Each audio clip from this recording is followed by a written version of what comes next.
पूर्व की कमाई आगे साथ चलती है, जैसे आज की कमाई आपकी कल आपके साथ रहेगी।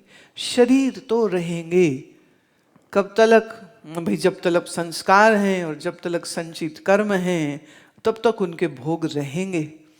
और वैसे जिसने ये समझ लिया कि संसार मिथ्या है, उसके लिए आज संसार होते हुए पर भी नहीं है, तो जन्म होने पर भी उसका जन्म नहीं है, तो मरने बाद किस मोक्ष की वो इच्छा करे? वो अभी भी मुक्त है। तो शरीर है तो भी मुक्त है, शरीर ना रहेगा तो भी मुक्त है। अच्छा, फिर एक और शरीर मिल जाए तो वो बंधन में आ जाएगा क्या? कितना डरता है, मैं दोबारा ना जन्म लूं, मैं दोबारा। अरे गधे, तेरा अभी भी जन्म नहीं हुआ, तू अभी भी नित्य मुक्त है, तो अभी भी देह नहीं है। पर जिसको जिसको मरने का डर लगे और जिसको दोबारा जन्म ना हो जाए ये भय लगे, ये बात पक्की है, अभी उसको स्वरूप की समझ नहीं आई है। अगर स्वरूप की समझ आ जाती तो बड़ी खुशी से, शरीर से प्राण जाए तो जाए, आए तो आए, नया शरीर आए तो आए। अच्छा, शरीर में रहते हुए भी शरीर से अलग हो सकते हैं, इसकी अनुभूति के लिए योग में कुछ एक ऐसी साधनाएं होती हैं जो शंकराचार्य ने करी थी। अपना शरीर एक गुफा में छोड़ दिया था और सूक्ष्म शरीर एक दूसरे राजा के मृत शरीर में प्रवेश कर लिया था। 6 महीने उसके शरीर में रहे थे।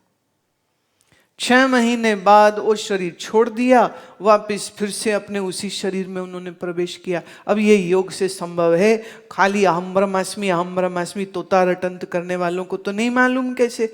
अब शंकराचार्य ने इस जीवन में तो कोई योग की साधना की नहीं, फिर उनको कैसे मालूम था? अरे भाई, पूर्व के हैं ये साधनाएं, वो पूर्व की अपने संग लाए हुए थे।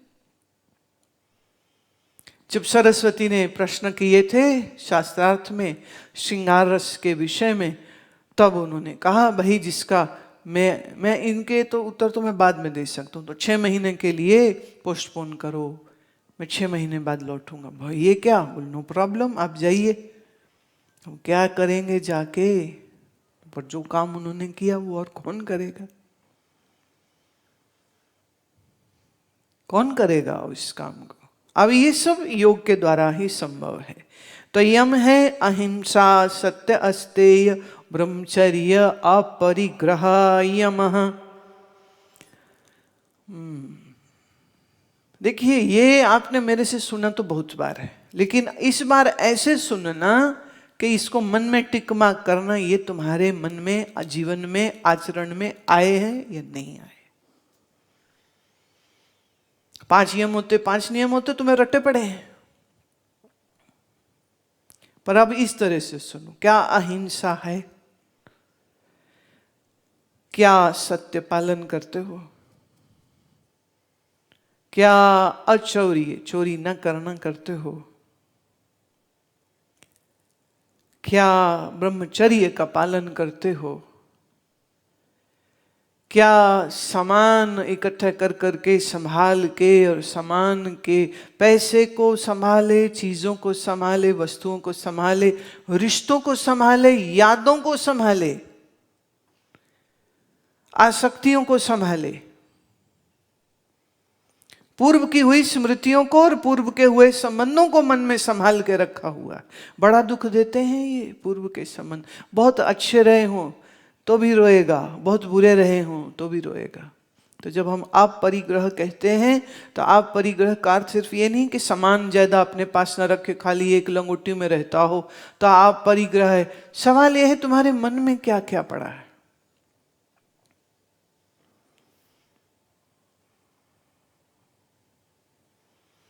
शौच, संतोष, तपः, स्वाध्याय, ईश्वर प्रणिधानानि नियमः। भीतर बाहर की शुद्धता, मन में संतोष, तपस्या, शास्त्रों को पढ़ना और ईश्वर के समर्पित होकर रहना। पतंजल योग सूत्र में सिर्फ एक ही बार ईश्वर का जो नाम आया है वो इस श्लोक में आया और कहीं भी नहीं आया। तो ये पतंजल योग सूत्र से प्रेरित भी हम कह सकते हैं, ऑलमोस्ट मिलता जुलता सेम आ जाता है, एक जैसा है। अभी सोचने का ये है, तपस्या है या नहीं, नहीं है तो करो। शौच नहीं है, करो। शौच से मुझे हमेशा याद आ जाती है, वो एक निर्मले संत थे, लगे कथा करने, सामने एक औरत आके बैठी, गंदे कपड़े, बड़े जोर से डांटा, कहते चल जा, तू नहीं बैठ सकती यहां पे, जा घर जा, कपड़े धो, साफ पहन। जिसे कपड़े के धब्बे नहीं दिखाई देते उसको मन के दाग कहां से दिखाई देंगे। माने वस्त्र साफ होने चाहिए, शरीर साफ होना चाहिए, शरीर मल रहित होना चाहिए। शरीर को मल रहित करने के लिए कुंजल, नेति, धोती, नौली आदि क्रियाएं आ जाती हैं। हठ योग की क्रियाओं से शरीर को अंदर से शुद्ध करे, ये होगा शौच। मन को शुद्ध रखे, मन को शुद्ध रखने का अर्थ किसी के लिए बुरा न सोचे न बुरा कहे, किसी के गिर जाने पर हंसे नहीं, और किसी के जीवन में संकट आ जाए तो उसका मजाक ना उड़ाए के देखा अब लगा पता। ये भावना दुर्भावना है। किसी का अमंगल सोचना, करना नहीं, सोचना, ये नियमों का भंग कर देना होगा। So never ever bring any evil thought in your mind, neither for yourself not for anybody. जैसे होता है ना, वो कईयों को आदत होती, जरा जरा सी बात पे गुस्सा खा जाए तो कहते मैं इससे तो मैं मर ही जाऊं तो अच्छा है, इससे तो मैं मर ही जाऊं तो अच्छा है। ये बड़ा अमंगलकारी वचन है। या क्रोध आया तो ये मर जाए, दूसरा कोई है वो मर जाए, ऐसा सोचना, ये भी बड़ा अमंगलकारी। तो अमंगल सोचने वाला अपने मन को गंदा करता है, अशुद्ध करता है। कर चरण आदि संस्थान विशेष लक्षाणि पद्म स्वस्तिका आदीनि आसनानि। कह रहे हाथों और पैरों को किन्हीं विशेष स्थितियों में रखने का नाम आसन है। एक ना देखो बड़ी प्यारी सी बात कह रहे हैं। आसन क्या होते हैं? हाथों को और पैरों को किन्हीं विशेष स्थितियों में रखने का नाम आसन है। जैसे पद्मासन, उदाहरण भी दे दिए। देखो आज उदाहरण तो देंगे ना, अपूर्वता उपपत्ति तो चलेगी साथ में। तो जब आपने बायां पैर उठा के आपने अपनी दाईं जंघा पर, दायां पैर बाईं जंघा पर, ये क्रिस क्रॉस, पैर की तली ऊपर आसमान की ओर मुड़ी हुई हो, माने इतना बढ़िया ये शरीर की ये जो मुद्रा बनी, ये हुआ पद्मासन। दूसरा उदाहरण दिया स्वास्तिकासन। तो कह रहे पद्म स्वास्तिक आदीनि, माने इसके जैसे और बहुत से हैं, पर चूंकि ये मुख्य रूप से योग का ग्रंथ नहीं है इसलिए आसनों की लंबी चौड़ी डिटेल नहीं दी गई। आसनों की लंबी चौड़ी डिटेल लेने की चाह हो तो फिर हठ योग प्रदीपिका का अध्ययन करें। सारे आसनों का, प्रमुख आसनों का वर्णन उसमें आएगा। और हठ योग में जिन आसनों का वर्णन है उन आसनों को करने के लिए शरीर को कफ मुक्त, पित्त मुक्त, वात मुक्त, माने टोटली बैलेंस में लाना होगा। तो आहार व्यवहार को एकदम सही करते हुए, संयम का पालन करते हुए, शरीर का बल बढ़ाते हुए, हल्के फुल्के आसनों से शुरू करते करते करते करते धीरे धीरे धीरे उन एडवांस्ड आसनों के प्रति जाना। अब आप कहोगे जी हमको तो आत्म साक्षात्कार करना था, तो हमें पद्मासन क्यों लगाना सीखना पड़े? अरे भाई, साक्षात साधन आत्म साक्षात्कार का क्या बोला है? निधिध्यासन। और निधिध्यासन मतलब बैठ के करोगे, चलते चलते करोगे? चलते फिरते में मनन तो हो सकता है, पर अनात्माकार वृत्तियों का तिरस्कार चलते फिरते करोगे क्या? तो निधिध्यासन के लिए बैठना आवश्यक होगा। अब शरीर ठीक से बैठ सके तो बैठने के लिए आपकी जागरूकता और सावधानी अगर बना के रखनी हो तो फिर उसके लिए तो पद्मासन ही चाहिए। मन वृत्ति रहित, मन विचार रहित, मन पूर्ण रूप से शांत। क्या हो सकता है जिसके घुटने दर्द हो रहे हो, कमर दर्द हो रही हो, गर्दन दर्द हो रही हो, जो स्थिर शरीर से बैठ भी ना सके, क्या वो निधिध्यासन की अवस्था को अनुभव कर सकेगा? तो आसन इसलिए नहीं है कि हम शरीर को आड़ा टेढ़ा घुमा सकें। शरीर को आसन हम इसलिए कराते हैं ताकि ये शरीर निधिध्यासन के लायक हो सके।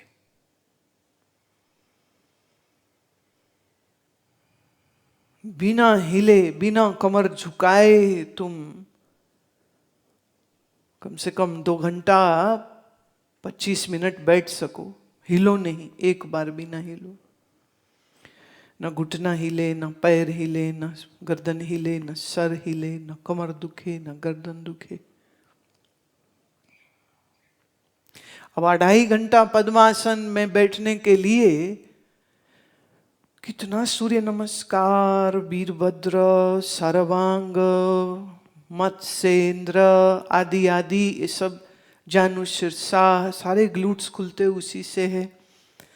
और बहुत सा पद्मासन तक जाने के लिए पश्चिम उत्तानासन, एक हमारे स्वामी जी हैं वो कहते हैं पश्चिम उत्तानासन लगा के हम तो सो जाते हैं। मैं बाप, लोगों से अंगूठे नहीं पकड़े जाते, सर नहीं लगता, छाती नहीं लगती टांगों के साथ, और वो रख के पूरा शरीर यूं, मैंने पूरा torso is on the legs and he can sleep that comfortable in the आसन, पश्चिम उत्तान। तो जो पश्चिम उत्तान अच्छा कर सकता है, अर्धमत्स्येंद्र कर सकता है, मच्छेंद्र कर सकता है, वही आदमी अच्छे से पद्मासन में बैठ सकता है। अब आप देखो, तुम कहोगे ना जी हाँ, आज तो बहुत लोगों के मन में ये दुर्भावना रही ना जी हम आसन की क्या जरूरत, हमें आसनों की क्या जरूरत।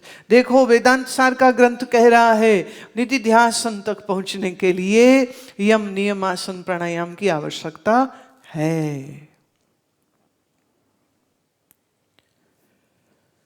प्राणायाम रेचक पूरक कुंभक लक्षण प्राण निग्रहोपाय प्राणायाम। श्वास भरना पूरक, श्वास छोड़ना रेचक, श्वास को रोकना कुंभक। इससे क्या होता है? प्राण का निग्रह करना आता है। निग्रह मतलब मैनिपुलेशन, निग्रह मतलब control. You are able to control your vital airs in the body, the forces in the body.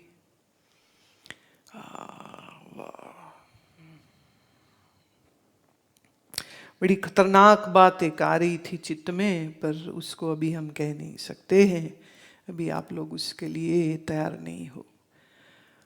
तो प्राण निग्रह करने की सामर्थ्य जो है वो प्राणायाम से आती है। तो रेचक पूरक कुंभक, एक्चुअली योग्य ग्रंथों में कुंभक को ही प्राणायाम माना गया है, रेचक पूरक को प्राणायाम नहीं मानते।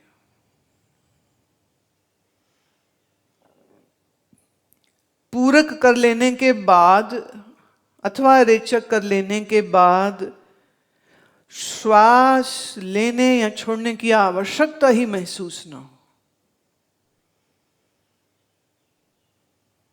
एक ऐसी स्थिरता, एक ऐसा टिकाव इस कुंभक अवस्था में आएगा कि किसी का मन हाथी जैसा चंचला हो तो भी वो एकदम स्थिर हो जाएगा। पर कुंभक करने के लिए ऐसे ही कोई सांस रोक के बैठ गया, वही रुकेगी ही नहीं। 3 4 5 6 8 मैं भी 10 सेकंड तक रोक लोगे, फिर भैंस करके ऐसे फट करके हवा अंदर से बाहर या बाहर से अंदर आ जाएगी।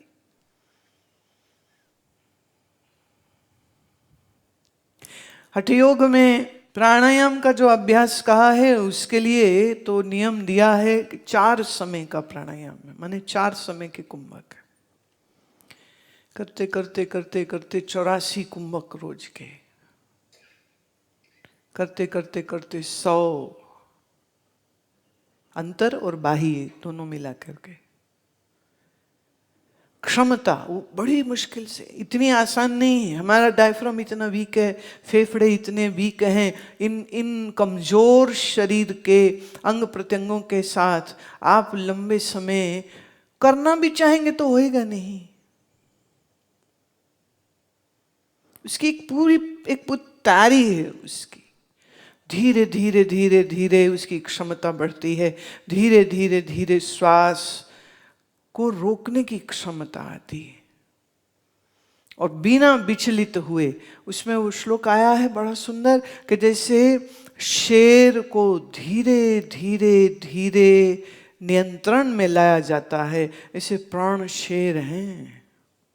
इस शेर को आप ऐसे ही तुम कहो कि जी हम बस ऐसे ही कर लेंगे। कई लोग हैं वो किताबें पढ़ के, इंटरनेट देख के, गूगल करके कुंभक अच्छा ऐसे होता है तो चलो हमने शुरू कर दिया और वो कर लेते। और फिर ऐसे शरीर में जो रोगी है, ऐसा शरीर जिसने पूरी तैयारी नहीं करी है, उनका शरीर रोगी हो जाएगा, बिगड़ जाएगा शरीर, स्वास्थ्य ही चला जाएगा। तो बड़े कुशल प्रशिक्षण के माने किसी आचार्य के अंतर्गत रहते हुए, उस आचार्य के निर्देशन में रहते हुए कुंभ का अभ्यास किया जाना चाहिए। उसके पूर्व अपनी मन मर्जी से इसको नहीं किया। अब ये चीज के लिए भी फिर से एक डिसिप्लिन चाहिए, अनुशासन चाहिए, संयम चाहिए, नियम चाहिए। क्या खाएगा क्या नहीं खाएगा। फिर वही बात कहती हूँ, कम बोलने वाला, कम खाने वाला, कम सोने वाला, यही आदमी योग की साधना कर सकता है। जिसने 4 समय प्राणायाम मान लो करना हो, वो किस समय खाए। तो इस प्रकार की गहन साधना करने वाले को वो धीरे धीरे धीरे वो मूंग दाल खिचड़ी और दही नहीं, दूध और दूध फल, बस इतना ही। बोले जब तक सिद्ध ना कर लें, जब तक इसको ठीक से सीख ना लें, जब तक इसे ठीक से कर ना लें, तब तक आहार व्यवहार का बड़ा जबरदस्त नियम पालन करना पड़ता है।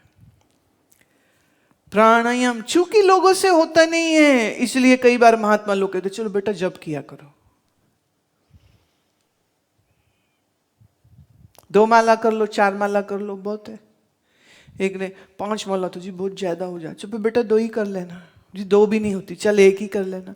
जी 1 भी नहीं होती, चल नहाते समय एक बार ओम नमः शिवाय कर लेना। हाँ ये कर लूंगा मैं, वो भी कि तो महाराज भूल गया था। अब ऐसे आदमी से क्या अपेक्षा करेंगे।